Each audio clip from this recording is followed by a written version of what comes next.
Autism. Are we hearing that more and more in America?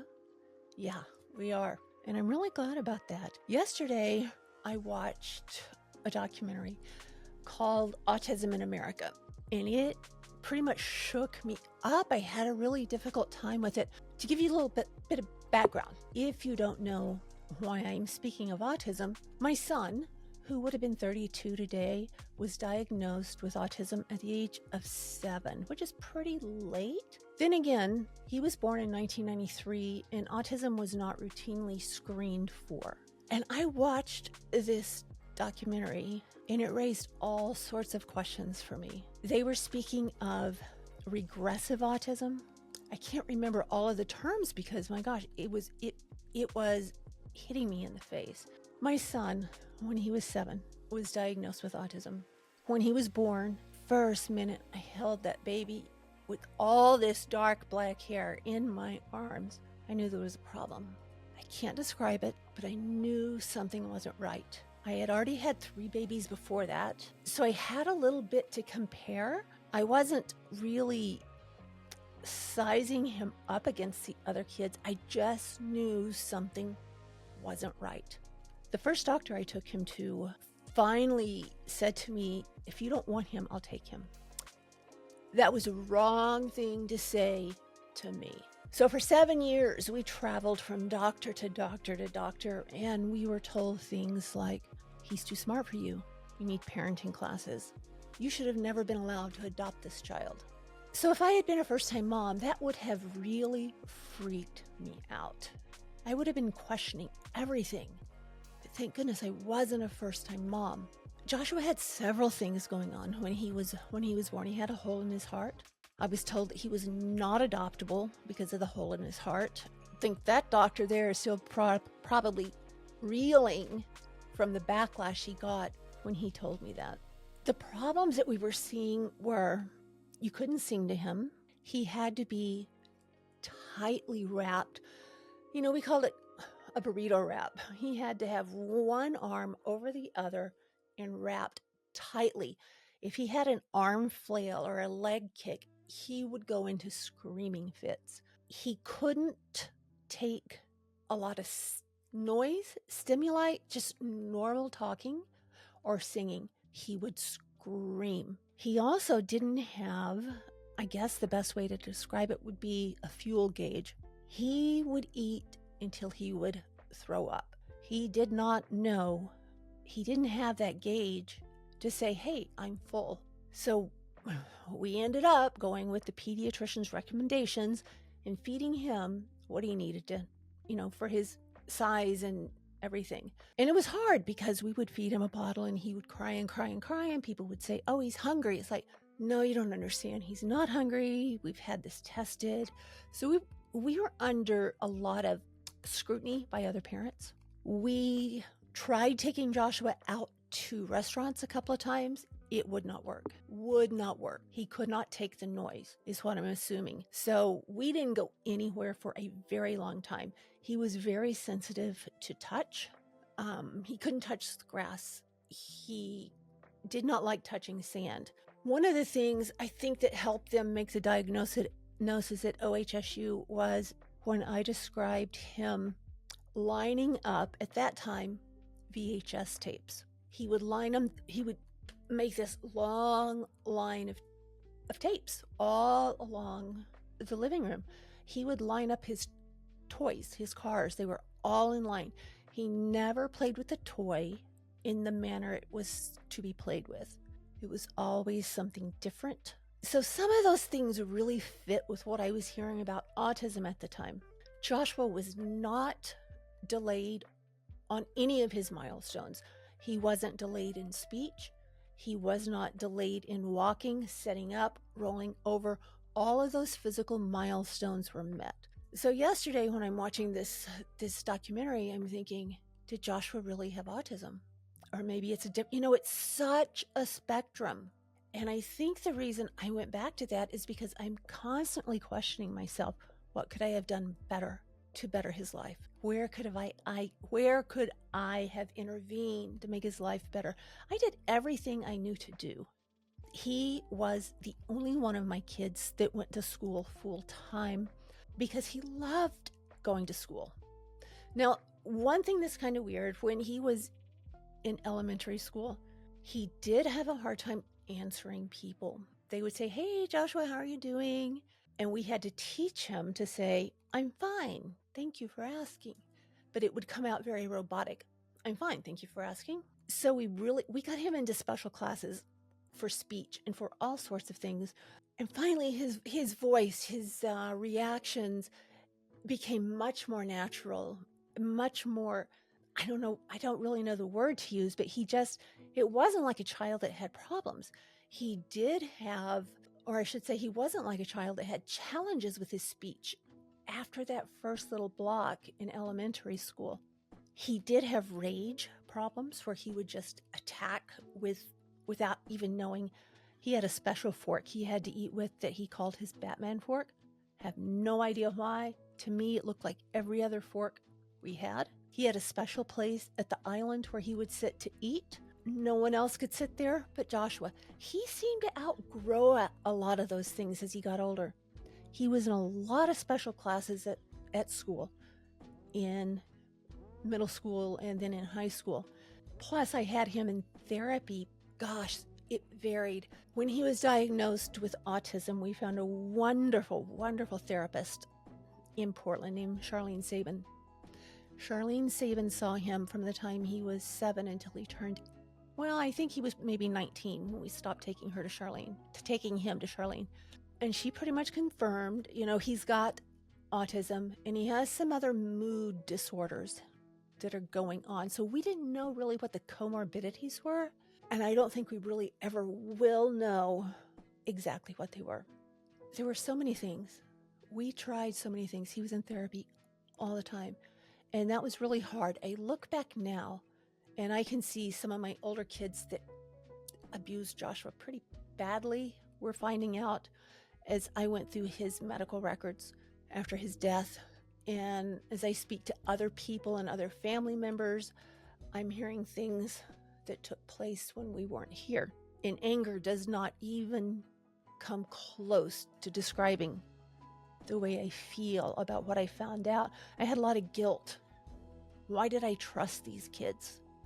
Why didn't I keep Joshua with me all the time? Well, it was impossible to, because if you have a child with autism, you have to have a break. There has to be another caregiver because it's challenging. It's not an easy road.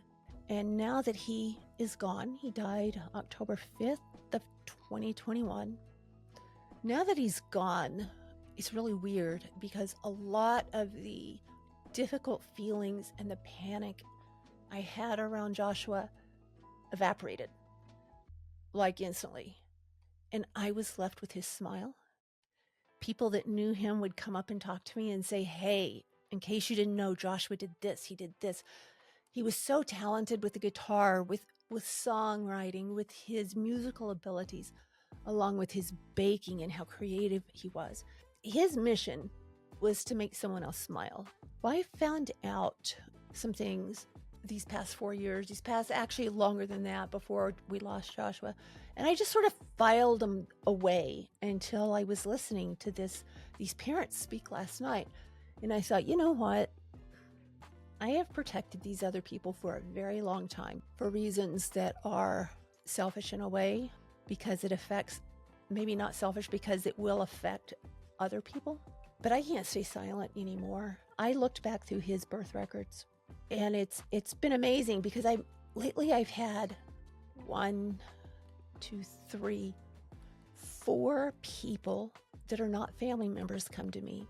And I've had a couple of family members come to me, and they all had the same story. That story was that Joshua didn't have autism, but he was extremely abused. They would go into, let me pull up something here so I can read it here. Some of the statements. They would go into things such as, okay, this is a quote from a friend from Texas, and I've had this maybe for 5 years, and it's speaking about me, and it's from a family member that decided the best thing to do was to separate me from my entire family. And the way they did that was by lying about me, about Joshua, that I am a very dangerous and disturbed person. There was a time I might agree with the disturbed. I've never been dangerous. I was misdiagnosed with bipolar disorder. My gosh, who wouldn't be? Bringing up all these kids, a lot of foster kids, all of the kids had problems. I just kind of, put that at the back because it wasn't worth the fight at the time.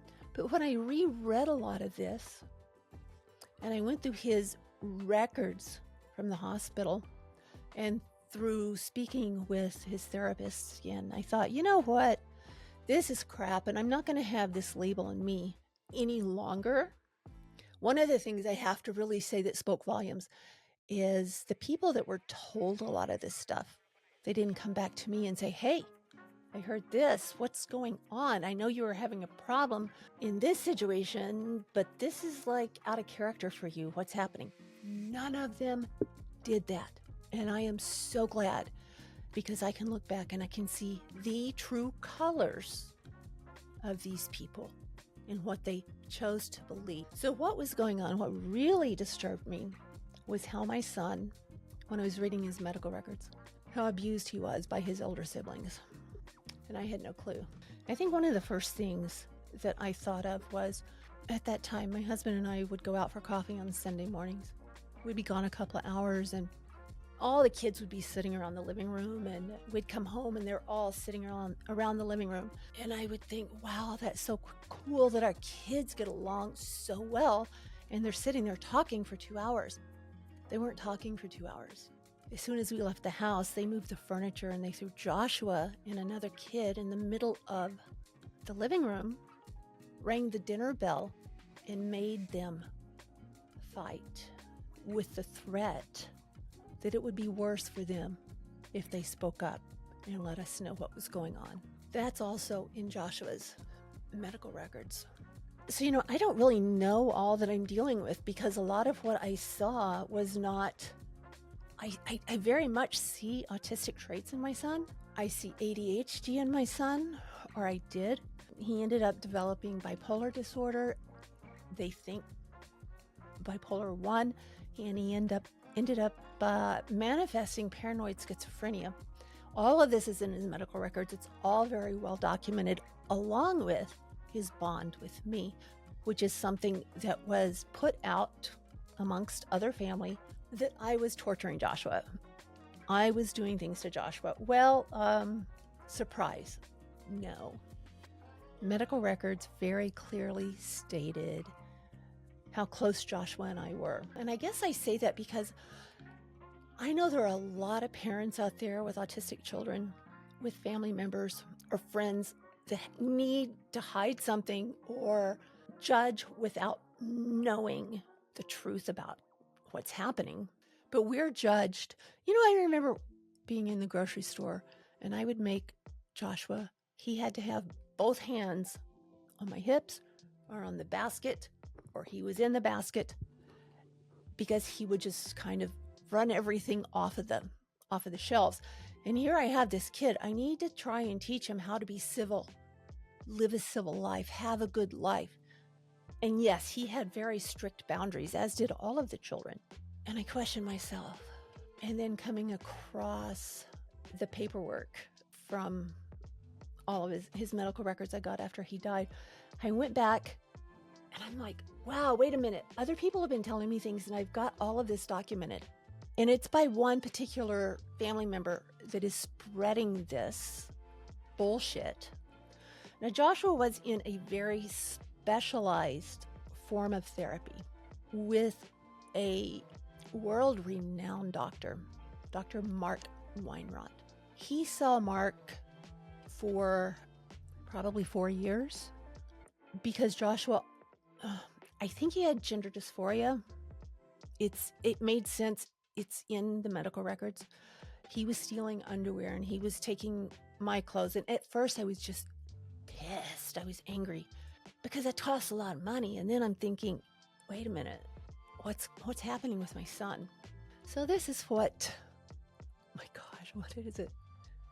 This person, a friend of mine, was saying, your family members kept reaching out to me to warn me about you. They even offered to testify in court. Oh my gosh, that's so crazy. All right, let me tell you a little bit about my family before I get into this so you know. Yes, I'm a Christian. No, I'm not a Bible thumper. No, unless you know me, you're not going to know that I'm a Christian. That belongs to me. I don't think it's my place to go and tell everyone else what to believe or what I believe. If they ask, I'll answer. But if not, I don't say anything because I don't like it when it's done to me. So I think it was the oldest, it was the oldest child in the family that was saying that Joshua was extremely abused, which was true. He was extremely abused by his siblings, as is documented in all of his therapy reports and at the hospital. So when Joshua started taking my underwear, I brought it up with Charlene. It's like, what's going on? Is there a sensory issue? Is the fabric of his underwear, is that bothering him? Is because I knew that he had to have all the tags cut out of his clothes, and she had several sessions with him, and she said, you know, you need to very seriously consider seeing this other therapist named Mark Weinrod, which we did after we found Barbies that had been taken from my daughter. They were in bondage. There were a lot of weird things that were happening, which scared me. Why that scared me so much was the worst thing that could happen is if I knew my son had a problem and I didn't address it and he harmed another person. I wouldn't be able to live with that. The second thing is, what if something happened to my son? So this is what, it's really funny because several people have told me this, that this is something that this person has said. Joshua was one of the most abused. He started showing homosexual tendencies, and that I would tell him, because I'm a Bible thumper, that he was going to hell and that he would be a pedophile. And this part, I think, is absolutely amazingly just vile, that he was beaten so badly I wouldn't take him to the hospital because they would see marks. Guess what? He was in the hospital all the time for trying to kill me, for trying to hurt another child, for running into the stop sign. Joshua had no real sense of pain. It's like when he had his appendix, it was almost burst. He was sitting in the chair really quietly one day, which is the only way I knew Joshua was sick. And I looked at him like, Joshua, what's going on? He said, oh, my stomach hurts. And kind of pushing around on him, I decided it'd be best to take him to the hospital. He had an appendix that was about to burst, and he told the doctor his pain level was around 3. So I don't even know where I went with that, but back to my paper here, that he was beaten so badly that I wouldn't take him to the hospital. Let me just say that is bullshit. I stole his money. What money did Joshua have? He had money that I paid him to do chores around the house. But the person that had said this is one that had stolen from my business on numerous occasions, is a drug addict, or was a drug addict, was addicted to pornography, was addicted to gambling. And I have to say was, because I don't know now, because I don't see this person. There are very strict boundaries that this person is not allowed to cross. So they said this. Part of this is true, and part of it is just BS. Let me address the homosexual part. I have cousins that are gay. I have friends that are gay. Some of my very best friends are gay. Family members are gay. I have a big part in the gay community in Portland. So this is just out of left field. Pedophile, oh my gosh. No, I didn't think he was going to become a pedophile. I thought that he, you're seeing the stuff about Ted Bundy and all of these serial killers, and you're watching your son that's showing some pretty disturbing tendencies. You're finding Barbies in bondage, and your underwear is missing, and all of this other stuff is happening. I kind of goose-legged out that underwear thing. What we ended up doing before we saw the specialist, his psychologist had recommended getting him different underwear that was made out of different fabric. So I did that. It didn't it didn't matter. And when I found the Barbies that were in bondage, that's so hard for me to say. I was afraid. I was afraid for the community. I was afraid for my son. I was afraid for my daughters. We took him to, like I said, this world-renowned therapist named Mark Weinrott, who dealt with criminal sexual behavior.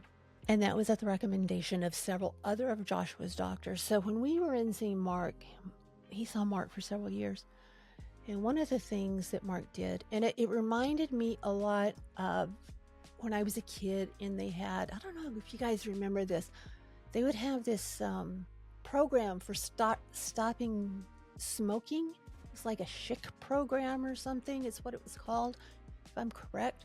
And what happened was they would feel a mild shock if whatever happened. Mark Weinrott had different aversion therapies that he tried with Joshua. None of them worked. We didn't know everything we were dealing with at the time because he was a young adolescent at that point. When Mark first brought this next aversion therapy to me, I was like, I don't want to do that. I don't feel comfortable with this. I don't think that I didn't like it. He would have Joshua walk through, and he made a CD. How do I feel when this happens? What's going to happen? What's the worst thing that can happen to me? What do I do when I get up from the chair and I've made my mind up, I'm going to go steal my mom's underwear? What am I thinking when I decide to put duct tape around Barbie dolls? So he had Joshua go through and make the CD of the feelings that he was feeling and everything that was going on so Joshua could listen to it. Our job, my job as a parent, was he did have a shock collar around his thigh, the biggest part of his thigh, with his jeans on it or under it. I was supposed to have the remote, and at various times, Joshua was given a very small, I think that collar went from like 1 to 12, if I'm remembering correctly. So we did a 1, and we went back into the therapist, and he said, you need to raise it up. It's not bothering him at all. He still has the same things. So what he explained to me is he's trying to take Joshua's what's going on and associate those feelings that he was having, whether the doctor was right or wrong at that time. This is like 20 years ago now. What he did was in the best interest of Joshua and of other people. He had used it successfully with other people. Joshua liked it. He's like, I want my therapy, Mom. I don't want to do this anymore, Mom. I need the therapy, Mom.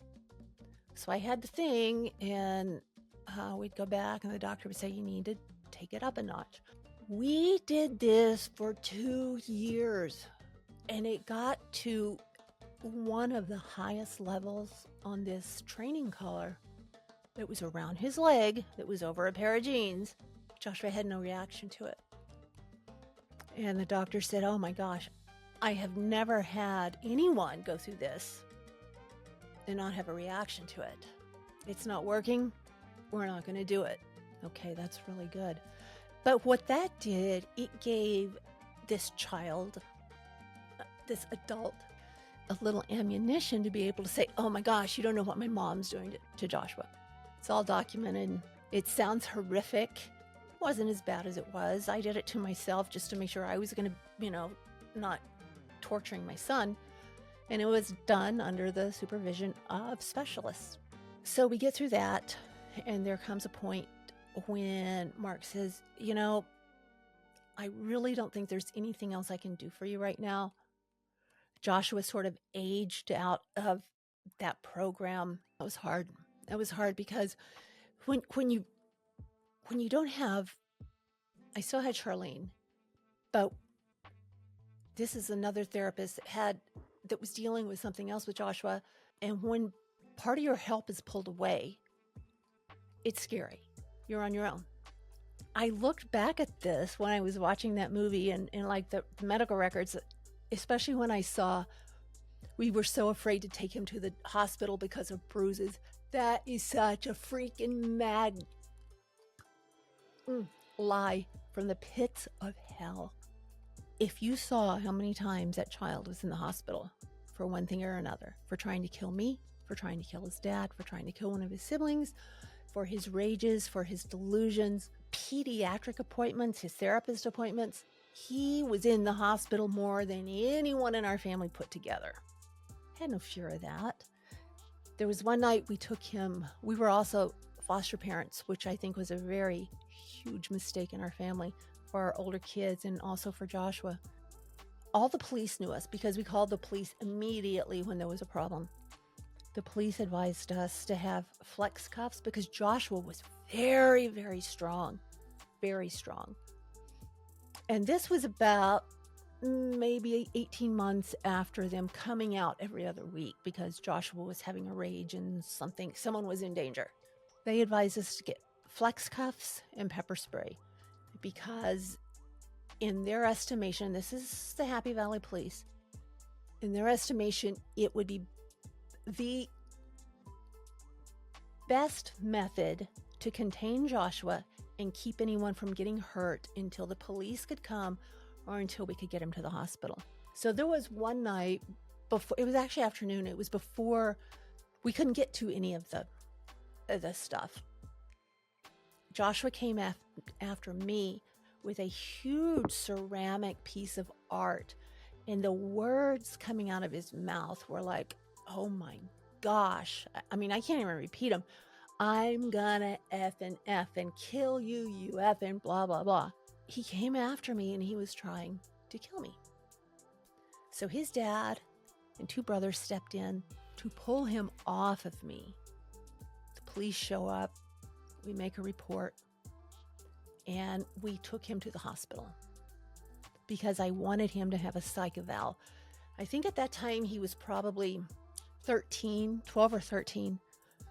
Took him up to the hospital up here. I wanted him to have a psych eval because I needed to put things in place so he could get Social Security disability for when he was older and his dad and I were no longer able to take care of him. A doctor never came in. I had a broken rib and my wrist was cracked from defensive wounds. It's on the paperwork. They said it may take a few days to find a psych bed in Oregon. Just leave him here, come back tomorrow. A doctor never came in to speak with us. Never. The next day we showed up and because we were thinking he's going to have to stay in the emergency department until they find a psych bed. He loved to draw. I had lots of pencils and pens and papers and books and all sorts of activities that I had put together for him to use.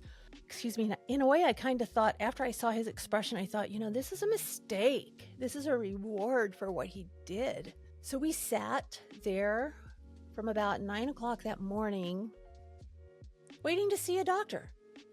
About 4 o'clock that afternoon, we still hadn't seen a doctor or a social worker, and a nurse would just barely come in. We're sitting here thinking, do we really want our son in the emergency department for 5 to 7 to 14 days before they find a psych bed for him? No. We're waiting for doctors to come in because we're going to sign him out and take him home. Doctors never came in. I took my son, we packed his stuff up, and we went home. We told his therapist about it. We told everyone that was working with him about it. And when we were at lunch one day, his dad and I were at lunch, and it was funny. I said, CPS is going to call us. He said, why? I said, because the doctors are mad that we took Joshua out and we didn't wait on them. And my phone rang. And I happen to know the caseworker because we were foster parents. We went through the whole thing with foster parents. He's like, hey, Teri, we got a report from the hospital and this is just a formality. I need to come out. I need to talk with you. I need to talk with your husband. I need to talk with Joshua. I need to see the home. It's like, okay, come on out. So he sits there and he's talking to Joshua, and Joshua said, "No, I tried to hurt my mom. All my mom did was to protect herself. And the hospital wouldn't let me see a doctor, and they wouldn't talk to my parents." And then he looked at us, and he had our record, because I don't know what year this was. We probably had been foster parents in Oregon for maybe 6 or 7 years at that point. So we had a pretty thick file. We dealt with a lot of kids that had problems. And he said, "This is a formality. I just need to close it out and say I came here. We know you guys. We know the kids that you've dealt with, and we know the situation with Joshua. Don't worry about things." So we didn't. We were fine. So when this comes up, it makes me laugh in a way, and it makes me feel very, I don't know what the right word is towards this person. They must be hurting pretty badly to try and destroy my life and the life of my son, because Joshua was still alive when this happened. But I can't believe the people that have told me that, or that I was stealing from my business. I was stealing from Joshua. I was an addict, when these are all the things that this other person had done. I don't know if they still are or not. I haven't seen them in quite some time. So that's what we were going through with Joshua and with the other kids. What's really pretty amazing is when the other kids were out of the house, Joshua was a completely different person. He still had his rages, but they weren't as bad. He wasn't being abused. He wasn't being locked in pantries. He wasn't being held by his feet over a deck. He wasn't being forced to fight another sibling. So his symptoms they got quiet. Plus, he was in some great therapeutic settings at school, and he was in a horseback riding program, and I had him in so many things to try to find something that he could think of besides torturing Barbie that could lead, in my mind, to harming someone. So I'm watching this video, not this video, but I'm watching the show, and I am in tears. These moms are talking about how their kids were a year and a half, 2 years old, and they started regressing. Joshua never had any regression. He hit all of his milestones. He talked like a magpie, 100 miles a minute. He was very scientific. He was very artistic. He was very intelligent, we found out. And here I am. Yes, Joshua wore me out. There were times I came in and I had to shut my door and say, "Nobody knock on the door unless there's broken bones or blood. I can't deal with this right now. The police department is literally a half a block from our house." I look back on things like that, and I think at the time I was doing the best I could with what I knew, is that I needed to recharge so I could take care of Joshua, because everything was pretty much in our family revolving around Joshua at that point, and trying to get him into the best possible situation. Well, one night he went into a rage and he tried to kill me again. We flex cuffed him. We called the police. And the police, at that point, we've known these guys forever. The officer at that time said, "We're going to take him down to the Guitar Center so he can calm down." Joshua used to go there all the time, look at the guitars, play, and calm down. Music was his therapy. So they took him down there, and they came back, or they called us. They didn't come back to the house. They called us and said, "You need to probably have him stay at a shelter tonight." And I'm like, "Why?" And they had really 2 very good reasons for this.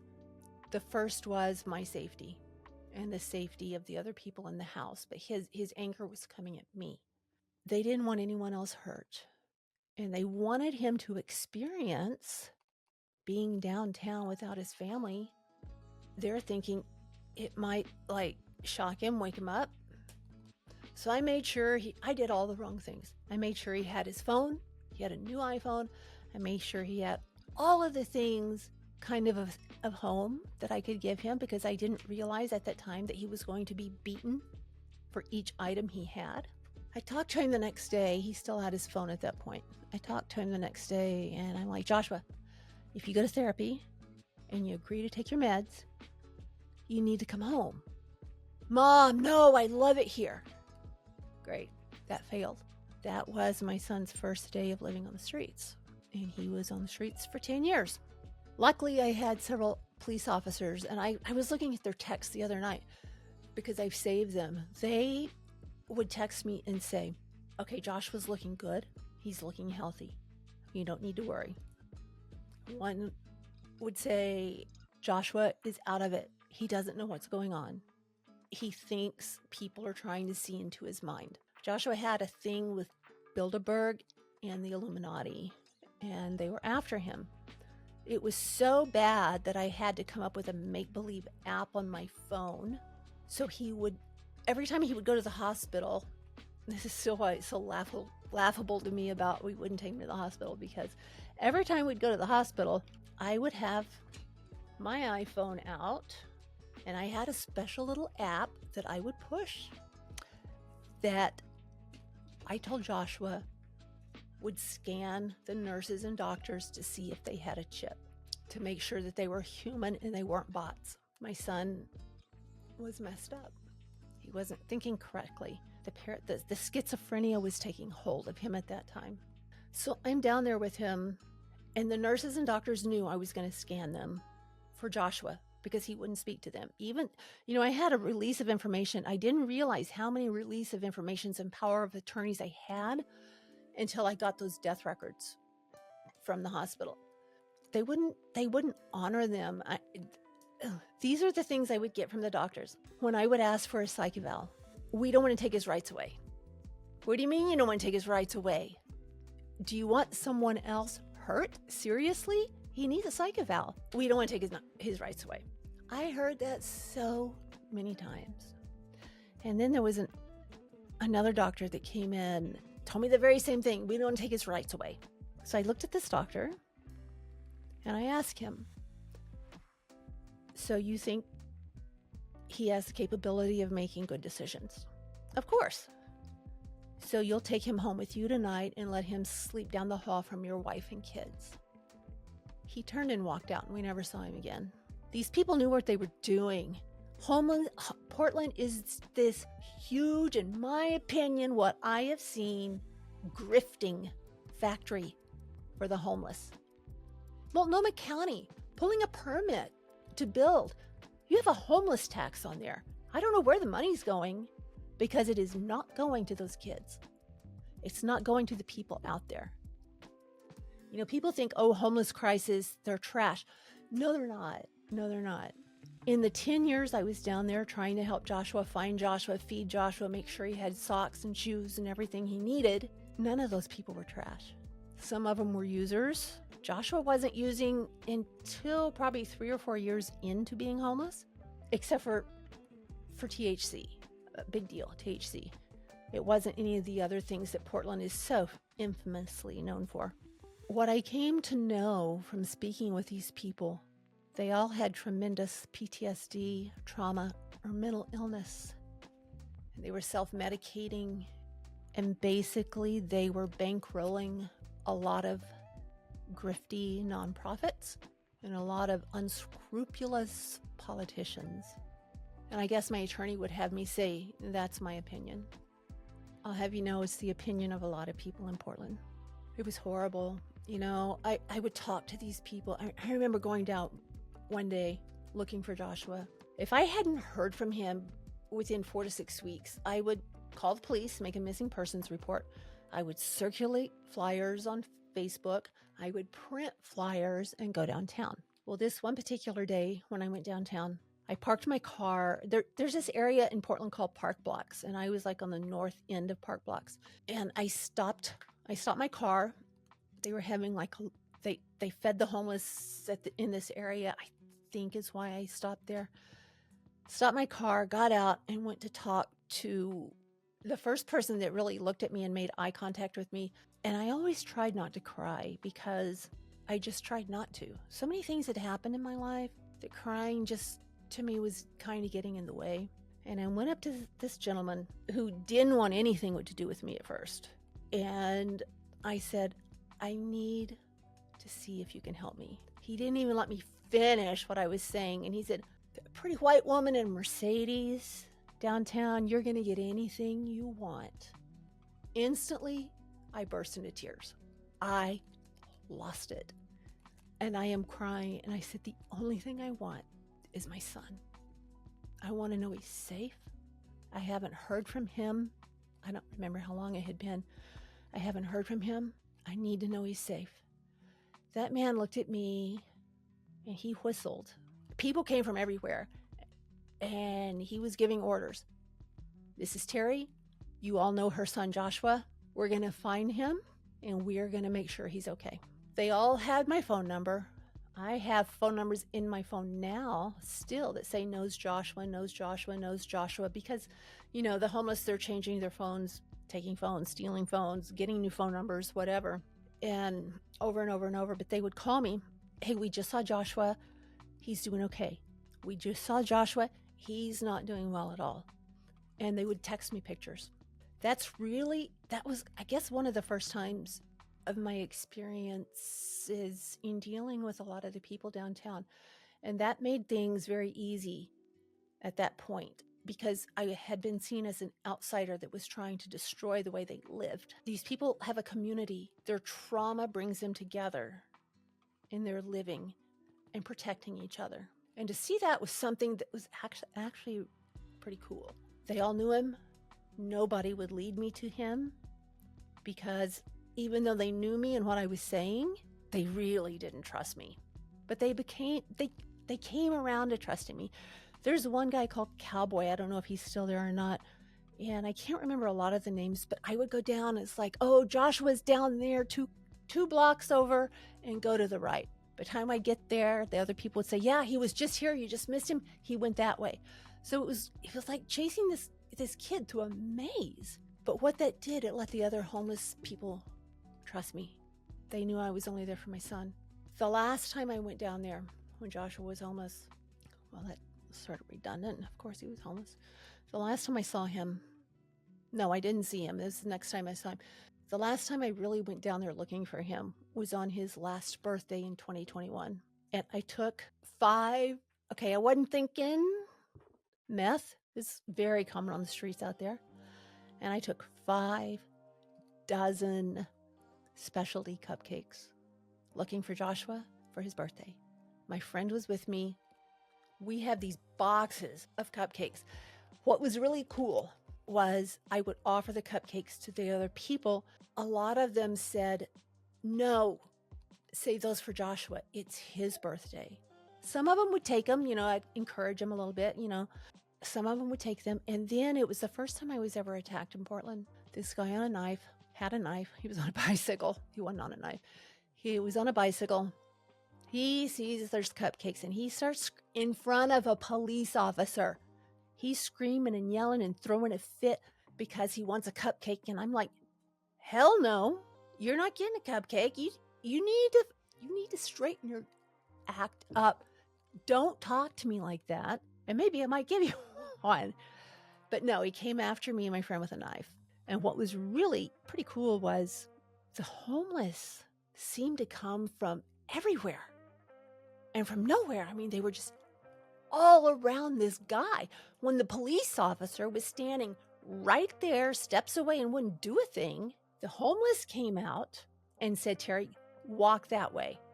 So my friend and I started walking, and then we're hearing screaming and beating and fights and fist hitting thing. I didn't look back, don't know what happened. And we're walking down, and there's still all this mayhem going on behind us.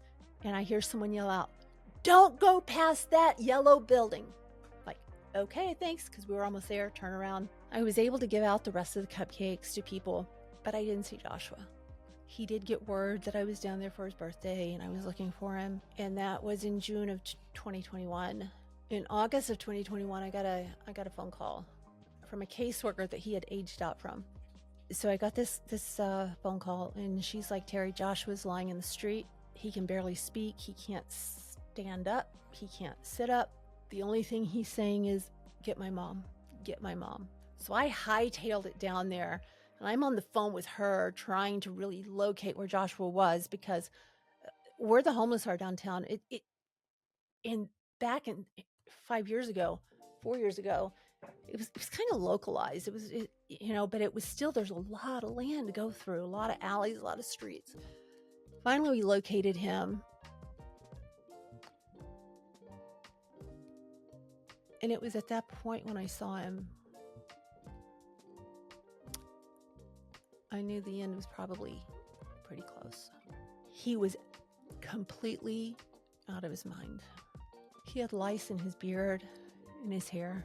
He was barefoot. He had feces on his clothes, on his feet. He did want something to eat. I went down and got him something to eat. And I knew at that time I wasn't dealing with just autism. I knew that the schizophrenia had pretty much taken over and whatever else, because Joshua was just gone. I have 3 or 4 pictures of him that day, and I can't really look at him. There's one I have, I can see it's just his foot. So that was August. I think it was like August 21st, August 20th, August 21st of 2021. I sat there with him forever, and this car stopped. I think the name of the group was, actually, I've got the text still on my phone. I think their name was Transition Projects or Transitions Project, something like that. The guy that got out of the car was Brian Cooper. That's his name. I told him Joshua's story, and they gave me hope. They were going to put him at the top of the list. They were going to make sure he got housing. They were going to make sure he got this and this and this and this and this. So finally, after hours, I left. And I actually spoke with the supervisor there with this nonprofit. Didn't hear anything from him for 2 weeks. So I got a hold of him again. Oh my gosh, I don't even remember what their excuse was at that point. And then I'm like, these people are just scammers. They're just scam artists here taking advantage of taxpayers and the homeless. I just dropped it. I knew it wasn't going to go anywhere. I still would look for Joshua. I still had, people telling me about things. And then it was on, no, at that time it was October 8th, about 1 o'clock in the morning. My son Michael knocked on my door, and his face was just ashen. And he said, "Mom, you need to come upstairs." I'm like, "Michael, it's in the middle of the night. What's going on?" He said, "Mom, you need to come upstairs. The police are here." I remember asking him, "Is it Joshua?" And he shook his head. So I got upstairs, and the officers are ones that I had not seen because Joshua had been out on the streets for so long. And they said, "Ma'am, you need to sit down." I said, "I don't need to sit down. I need you to tell me what happened." "Ma'am, we need you to sit down." "Okay, I don't think you understand how this is going to go here. I need to know if my son has hurt someone or something's happened to him." Well, as it turns out, okay, this was the early morning hours of October 8th. They had found his body on October 7th, or they had gotten a call about his body October the 7th, around 11 o'clock in the morning. And the investigation found out that he had actually died October the 5th, about 7:30 that night. It's all on CCTV. They saw Joshua get under the covers, and after about 10 minutes, there was no further movement. And people left him there. They left him there for 40 hours before they called anyone. And those were some of the most, I have to hand it to the medical examiner. I think her name was Elizabeth. She was so compassionate and so wonderful. But come on, the kid had been printed I don't know how many times. Run his prints. Don't make me wait until the middle of the night. Is that your protocol? Just go out in the middle of the night and tell parents when they are having a hard time comprehending? That really, that was hard. That was hard. I didn't know if it was positively Joshua. I called, like I said, I spoke with the medical examiner, and I was saying, well, he has a scar from an appendectomy. He's about 5'10". He has dark brown curly hair. His eyes are brown. She kept saying yes, yes. And I said, look on the back of his neck. I have a tattoo on the back of my neck now for Joshua. I said, he has a heart-shaped birthmark. on the nape of his neck. She came back and she said, yes, it's your son. So that was really, a lot of emotion goes through your mind. What do we do? What's going on? When is the medical examiner going to release him? They released him to the funeral home. I wanted him cremated so I could bring him home and know where he was all the time and keep with me. We went to the funeral home and we saw him. 3 of us did. His sister-in-law, his ex-sister-in-law, was actually the only member of the family to reach out and acknowledge Joshua's death. No one else did. And I know I got off track. I'm thinking about the autism. That show yesterday really left me feeling like I didn't do everything. Like there may have been one more thing I could have done. Why didn't we have, it's really irrational the way you think a lot of times. I know the reality that they didn't screen for autism when Joshua was born. I know the reality of all the testing we went through and all the counseling and everything I did. I know the reality that I did everything I could have done at that time. I don't know if it would be different now. I think parents of kids with autism or with any challenge, really, they blame themselves a lot for what's happening. What did I miss? It's like this kid of mine that's spreading these malicious lies. It's no wonder my family won't talk to me.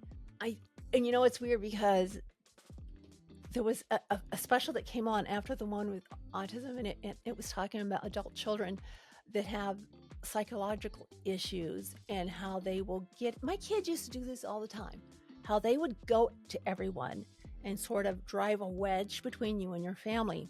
And this person was very believable. When those green eyes fill with tears, you would believe anything that came out of this person's mouth. But a lot of it was projection. A lot of it wasn't describing me at all. It was describing her. But you know what? I'm glad, because I was able to see the character of everyone else around us and how toxic my family system was. One of the only people that really helped get me through things was Joshua's birth grandmother, Linda. I was in touch with her since the day he was born, and she got me through a lot of things. But yeah, that special yesterday, I guess what I would say is autism is such a huge spectrum. And watching that, like I said, it really made me wonder, did Joshua really have autism? So I dig out his medical records and I start reading through them. Yes, Joshua had autism. And I see all the other diagnoses the doctors had made. I see all the times he asked to see his mom that was denied. I see all the times he asked for a psych eval, which was denied, which were denied. They were all denied. My son with autism, mood disorders, paranoid schizophrenia became food for the greedy in Portland, in my opinion. Autism's hard. One of the moms yesterday said she realized they couldn't go out to dinner. There would be no more family vacations because their child is much more affected than Joshua was. The stories that these moms were telling, and I'm questioning myself again. Something just wasn't right. What did I miss? What did I miss? I think that's something that'll be with me forever. Oh, and then, on the anniversary of his death, I usually post some pictures of him and one of his songs, use a musician, and just say how wonderful he was and how much I miss him. And I thank his friends. And I used to be a real big, I was into the blues community, blues and jazz in Portland. I took a lot of photographs. I had a lot of friends. I really kind of backed off of that. The election really let a lot of toxicity be seen from people who had absolutely no filter. And I ran into one the other day at a gig I was at with a friend of mine, and I love this person, but I couldn't get over the hateful things that had been said. not about candidates. People are going to do that all the time. But when you start getting personal, you talk about whoever votes for another person, and you're really part of dividing America. I don't have any time for that. Anyway, this blues woman, she was on my page as a friend because that's what I do. I do a lot of photography. She said to me, she sent me a message, and she said, I wonder if I can pull it up here, because I blocked her because she became so annoying. Oh, here it is. Oh my gosh. She said, I see you couldn't post because you're embarrassed about your boy. No, that's not what happened. I turned comments off because people just get weird. Oh, and I said, I'm not embarrassed about my son at all. And she says, it's okay to admit you're a failure. I'm like, who the hell are you? I don't even know you, and you're telling me this stuff? So, keyboard warriors are horrible. And she's telling me that money can't fix anything. No, money can't fix a lot. Good social services would help. So she's going on and on and on about how it's my problem. I'm the one that caused this thing with Joshua. That mental illness is made up, and that they're drug addicts because, and Joshua was not a drug addict, that they're drug addicts because their parents were drug addicts. I'm like, are you this other kid of mine that's like in a different profile and you're feeding me this crap? I blocked her. Well, I'm going to spend my energy on her. And then I posted something on Instagram about Joshua.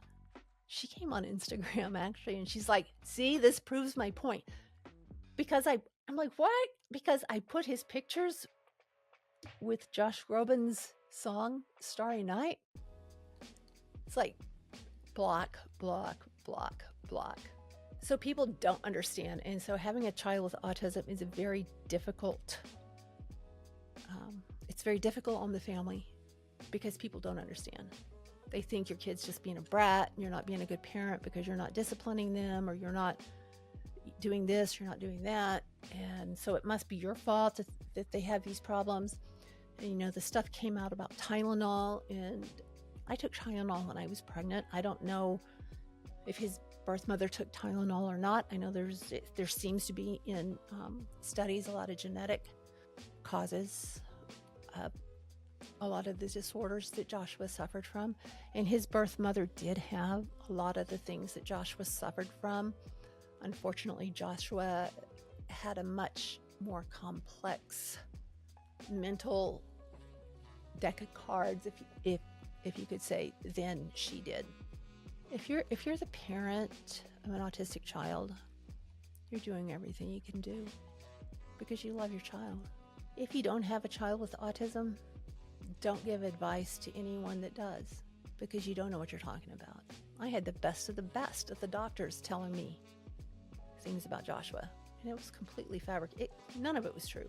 One thing I did do when I got the diagnosis from OHSU, that he did have sensory integration dysfunction, but for him it fell under the umbrella of autism.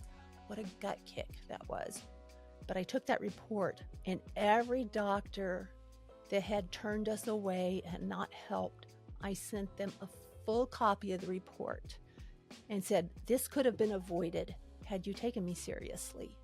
So yeah, I'm not a mom that's just going to sit back, or I wasn't, especially with my kids that had disabilities.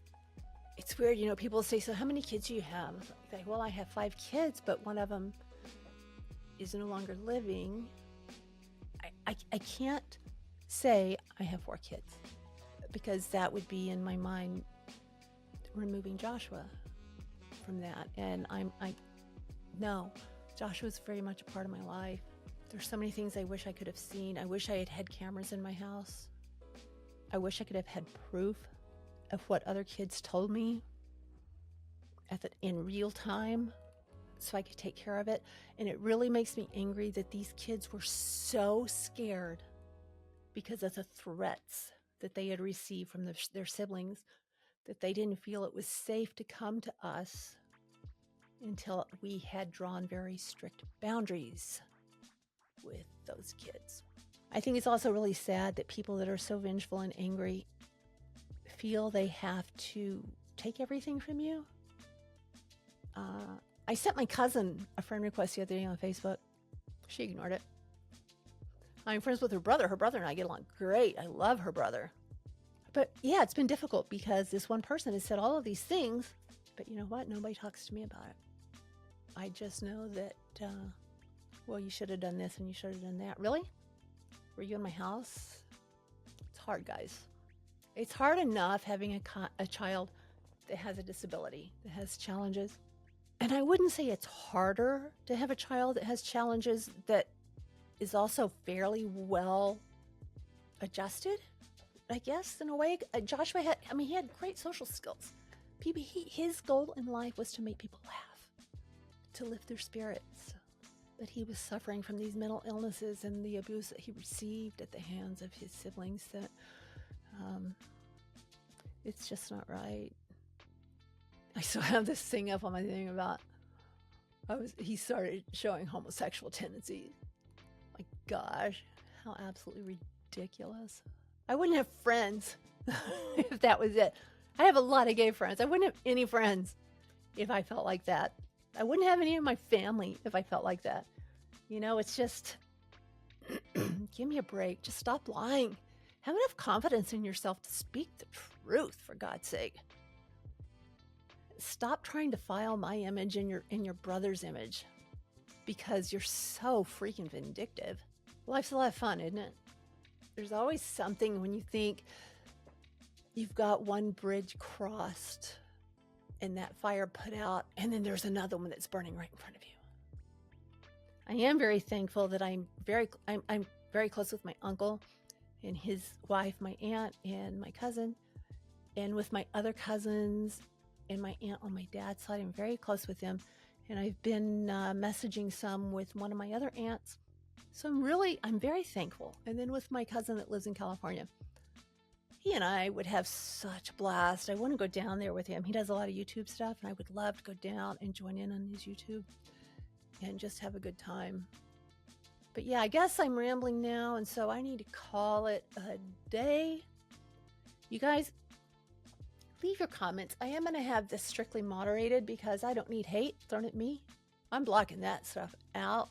If you're going to have hate, you don't need to be a part of my life. If you're going to have compassion and goodwill, yeah, that's cool. I like that. There's too much hate and negativity in the world today. But I want to let, I guess, you moms, you parents with children with autism know it is a struggle. But it's very much worth it. It's very much worth it. Don't doubt yourself. Listen to your gut. Your gut will tell you more than any doctor will tell you. So let's wrap up. I hope that you will subscribe, listen, share. I know I've been off schedule with my podcast because, truthfully, I didn't realize how much this podcast was going to open a lot of unhealed wounds for me. And I had to just pretty much back off for a while and deal with that. I hope to be back and running pretty quickly. And you guys take care. I appreciate you. Thank you. If you're watching this on YouTube, give it a like, leave a comment, share it. What it does, it helps get it out to other parents and other people that are struggling just like we are. And sometimes I think that's the best thing that can happen is to see a parent completely unfiltered telling you how it is. And you don't feel quite so alone. So I will see you guys when I do. Until then, hope everything is fantastic for you.